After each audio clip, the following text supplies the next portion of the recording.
Press विज्ञप्ति Kashmir files और Kerala story के बाद अब आ रही है कानपुर फाइल्स। 84 के सिंह नरसंहार पर फिल्म कानपुर फाइल्स बनाने की घोषणा इसी साल होगी रिलीज। शुक्रवार को दिल्ली प्रेस क्लब में आयोजित प्रेस वार्ता में फिल्म के निर्माता इंद्रप्रीत सिंह ने बताया कि उनकी फिल्म 1984 हुए सिखों के नरसंहार की वास्तविक घटनाओं पर आधारित होगी। फिल्म का पूरा नाम है कानपुर फाइल्स 1984 सिखों का नरसंहार। ड्रामा फिल्म में 1984 के दौरान उत्तर प्रदेश के कानपुर जिले में सिखों के खिलाफ हुई पूर्व नियोजित सामूहिक हत्याएं, लूटपाट और हिंसक घटनाओं को तथ्यों, सबूतों, गवाहों और पीड़ितों के साथ पर्दे पर उतारा जाएगा। घटना के इतने बरस बाद भी दोषियों के खिलाफ कार्रवाई नहीं हुई और न ही पीड़ितों को इंसाफ मिला। फिल्म कानपुर फाइल्स 1984 सिखों का नरसंहार की रिलीज डेट 31 अक्टूबर 2023 तय की गई है। आज के तारीख में मैं ये कह सकता हूँ कि लगभग 42 लोग तो अंदर गए हैं इस कानपुर नरसंहार में, और उनके चार्जशीट फाइल हुई है। लगभग 13 केसेस में चार्जशीट फाइल हुई है, जिसमें बड़े बड़े लोगों के नाम शामिल हैं। और हमें उम्मीद है कि हम लोग इस लड़ाई को तो जारी रखेंगे ही, लेकिन ये जो जितना भी ये सब हुआ वो भारतीय इतिहास में, दिल्ली वाले बात तो आप लोग जानते ही हैं, लेकिन बहुत बड़ा काला धब्बा है। छोटे छोटे शहरों में किस तरह से लोग स्ट्रगल करके अपनी ज़िंदगी बनाते हैं, किस तरह उनको उजाड़ दिया जाता है, और कोई सुध भी नहीं लेता, कोई सरकार भी सुध नहीं लेती। तो शायद इसीलिए ये लड़ाई हम लड़ रहे हैं, और आप लोगों के सहयोग से और अभी तक जितना कर पाए उसमें हम कोशिश करते हैं कि हम सारे के सारे अक्यूज़ को अंदर भेजेंगे। इतनी हमारी अभी तक ये प्रयास हमारा चल रहा है। मैंने और परसुन जी ने लगातार, फिर हमने एक बीरा उठाया और हम लग गए वहाँ पहले सबूत लेके आने के लिए। आप सच मानिए 3.5 साल में RTI का जवाब आया। 3.5 साल में जवाब आया कि उसमें 32 लोग जो हैं गुनाहगार हैं, और उसमें एक नाम ऐसा था उस टाइम जो कुशवाहा थे, कांग्रेस की सरकार थी उस टाइम, कुशवाहा थे, और कुशवाहा के जो भतीजे थे जो यहाँ पे कानपुर में रहते थे, उनका नाम आया, और लगातार वो आज तक भागे हुए हैं। हम जाके राजनाथ जी से मिले, उनसे बात की, हमने कहा जी प्राइम मिनिस्टर साहब से भी मिलेंगे। तो हमें खुशी इस बात की हुई, गुरु नानक देव महाराज की गुरपुरब था और प्रधानमंत्री जी ने अपने घर पे हम सबको बुलाया था, गुरुद्वारा कमेटी को और लोगों को। उसमें हम भी गए, हमें भी कार्ड आया। जब हम गए तो चाय पीने के लिए उन्होंने बुलाया, और उन्होंने एक बात कही। जब निकलने लगे तो मैंने उनको आवाज़ दी, मोदी जी। फिर कहा जी मैं 84 का दंगा पीड़ितों की लड़ाई लड़ने वाला कुलदीप सिंह भोगल बोल रहा हूँ। 2 बार कहा, वो रुके। उन्होंने क्या बात क्या है बताइए, आपके पास कागज़ है? मैंने कहा जी जब मैं घर से चलता हूँ ये कागज़ हमेशा मेरी जेब में ही रहता है कि कोई ना कोई तो मिलेगा जिसको ये बताऊँगा। कहते हैं ये केस कहाँ का है? मैंने कहा मोदी साहब ये केस है कानपुर का। उसमें 122 लोग जो हैं मारे गए हैं, और 127 लोग मारे गए, और ये 34 लोगों का जो नाम है वो RTI में आया। हमें 3 साल उसको लग गए। कहते कागज़ दो। मैंने कागज़ दिया। ये आप मानो ये सच्चाई है। आज भी मोदी साहब भी प्रधानमंत्री है, मैं भी अभी जिंदा हूँ। ये बात मैं हर जगह कानपुर में भी कह के आया था, यही बात कि आज मोदी साहब है और उन्होंने जो काम किया मैं आपको बताता हूँ। उन्होंने कहा ठीक है आप कागज़ दो।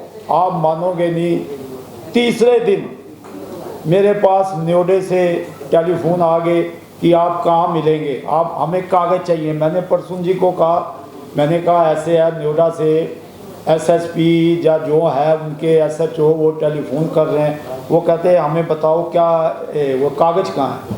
हमने कागज़ दिए। उसके बाद मैं राजनाथ जी से मिला। कहते क्या बात है? मैं कहा राजनाथ जी ऐसे है, अभी 350 फाइलें खुली हैं, जिसमें सज्जन कुमार उसमें से उसकी बाहर निकल गया था। अब दोबारा ये फाइलें आपके पास हैं, और हमारी जो है अभी ये केस चला ही नहीं। हम चाहते हैं कि जहाँ SIT का गठन हो या फिर अपना CBI इंक्वायरी हो। उन्होंने कहा ठीक है। 10 दिन बाद SIT का गठन हो गया। उस टाइम जो योगी जी थे कल वहाँ वेस्ट बंगाल में थे, वहाँ कोई प्रोग्राम था। मैंने उनके ऑफिस में टेलीफोन किया, मैंने कहा ऐसी बात है, हम कानपुर आ जाएं या लखनऊ आ जाएं। कहते नहीं, आज हम रात को ही कैबिनेट की मीटिंग बुला के ये SIT लागू कर रहे हैं और ये बहुत अच्छी बात हुई, SIT लागू होगी। एक और बात बताना चाहता हूँ, आज मुझे अटल बिहारी वाजपेयी साहब की वो बात याद है। वाजपेयी साहब के पास जब हम मिलने गए थे, जब ये 84 के नरसंहार के बाद हम मिलने गए उनको, हमने कहा वाजपेयी साहब हम चाहते हैं इनको आपकी सरकार फुल फ्लैश आए और ये जो 84 के नरसंहार करने वाले हैं कानपुर वाले और दूसरे जो दिल्ली के हैं, ये जेल की सलाखों में जाने चाहिए। कहते हर गिस जाएंगे, अगर हमारी सरकार आई तो हम सबसे पहले इन लोगों को, सज्जन कुमार और जगदीश टैटलर को हम अंदर देंगे। और आप देखिए सज्जन कुमार अंदर गया, अब जगदीश टैटलर की बारी है और उसके बाद कमलनाथ जो है वो खिड़की में फंसेगा। मैं और परसुन जी हम कई बार वहाँ मेमोरेंडम दे हैं, सरकार वहाँ भी देने गए हैं। वहाँ के जो गवर्नर है उनको भी हमने कहा, मैंने कहा ये जो लोग हैं जिन्होंने नरसंहार किया ये भी जेल की सलाखों में जाने चाहिए। और हम ये नहीं कहते कि हमने मेहनत की है, हमने ये बात कही थी मोदी साहब को भी और सारी भारतीय जनता पार्टी को, क्योंकि वाजपेयी साहब ने कहा था कि मैं रहूं ना रहूं, मुझे हमें सीट मिले ना मिले, मगर ये जो काला अध्याय है वो देश के इतिहास में लिखा जाएगा कि सिखों का नरसंहार किया गया और उस सिख कौम को मारा गया जिन्होंने हिंदू धर्म की रक्षा की। और गुरु तेग बहादुर साहब ने अपना बलिदान चांदनी चौक शीशगंज में दिया, जहाँ पे आज गुरुद्वारा शीशगंज है। जब उन्होंने ये बात कही मेरी आंखों में भी आंसू आ गए। वाजपेयी साहब कहते हैं ये मुझे दर्द है। इंडिया के बीच में हमें, भारत के बीच में हमें 45 साल हो गए, हमें कोई इंसाफ नहीं मिला। मेरी कल ही बात हुई कुलदीप सिंह भोगल जी से, तो इन्होंने कल मेरे को एक बात बताई कि इनको 6 साल पहले ही पता लगा था कि ये वाला केस जो कानपुर के बीच में हुआ है, पता तो ये लगा था कि पहले 300 जो कत्लेआम हुआ है, 300 बंदे का कत्लेआम हुआ है, पर जब पता लगा रंगनाथन मिश्रा जी आयोग की रिपोर्ट के बीच में आ गया कि 127 मौतें ही दर्ज की गई है। और उसके बाद भी आप ये देखिए कि उसके बाद में भी किसी के ऊपर FIR दर्ज नहीं हुई। जिसकी FIR दर्ज हुई भी है तो उसके ऊपर भी कोई केस नहीं चला। क्यों केस नहीं चला? क्योंकि उसका कोई भी जो उसके बीच में एविडेंस उसके बीच में था ही नहीं। अब सवाल ये पैदा होता है कि ये जो केस अगर इतना लंबी लड़ाई ये लड़ रहे हैं कुलदीप सिंह भोगल जी, इसके बीच में हम सबसे पहले इनका भी धन्यवाद करते हैं, परसून कुमार जी का भी धन्यवाद करते हैं, जिन्होंने ये लड़ाई को एक अपना समझ के देखा कि एक इसके बीच में हम अब लड़ाई किसके लिए लड़ रहे हैं। कोई इसके बीच में हिंदू, कोई सिख, कोई मुसलमान, कोई बौद्ध, कोई ईसाई, कोई जैनी का काम नहीं है। सवाल ये पैदा होता है कि एक नरसंहार हुआ, अगर कत्लेआम हुआ तो कहाँ पर हुआ? हमारे हिंदुस्तान के बीच में ही हुआ।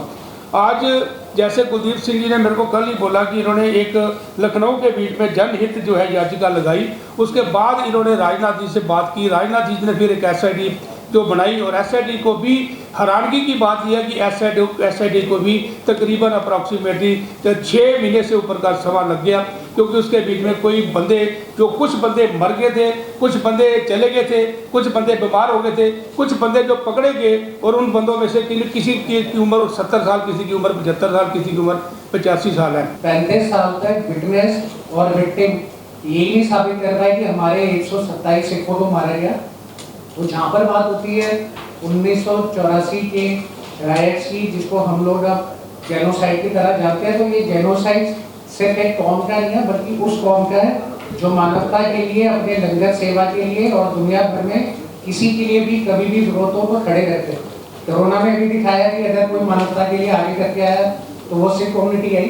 तो ऐसा क्या हो गया सिख कम्युनिटी को, जो इतने सालों से अपनी कुर्बानियाँ शहादत देती आई है, बट 35 साल तक दुनिया की सबसे बड़ी डेमोक्रेसी में केस दर्ज होके इन्वेस्टिगेशन का संगठन होना वो ही नहीं हो पाया।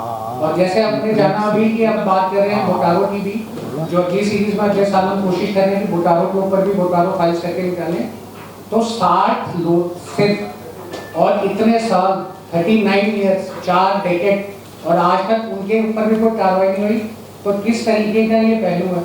आज अच्छा ये हो गया कि भाई आप सोशल मीडिया के थ्रू और OTT प्लेटफॉर्म से थ्रू मूवी बना सकते हैं? देखिए, इस केस को फाइल करने का मकसद एक ही था कि जो भी इसमें दोषी या गुनहगार हैं, चूँकि ये क्रिमिनल पिटिशन थी हमारी, कि जिसमें दोषी या गुनहगार जो भी लोग हैं उन लोगों को सज़ा मिलनी चाहिए।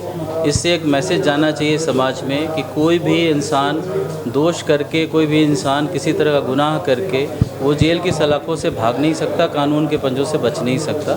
मेरा सिर्फ एक मकसद था कि जिसको आपने एक नरसंहार किया, जिसके साथ किया, जिसके परिवार को बर्बाद किया, उसको अंत में कहीं ना कहीं तो न्याय मिलना ही चाहिए, और इसी की लड़ाई में लड़ रहा हूँ। मेरा एक सवाल है आपसे कि जो भाव भर जाना चाहिए था, आप उसको कुरुद के फिर जनता के सामने उसको नासूर बनाकर पेश कर रहे हैं, तो क्या लगता है इसमें जनता में मैसेज कैसा जाएगा?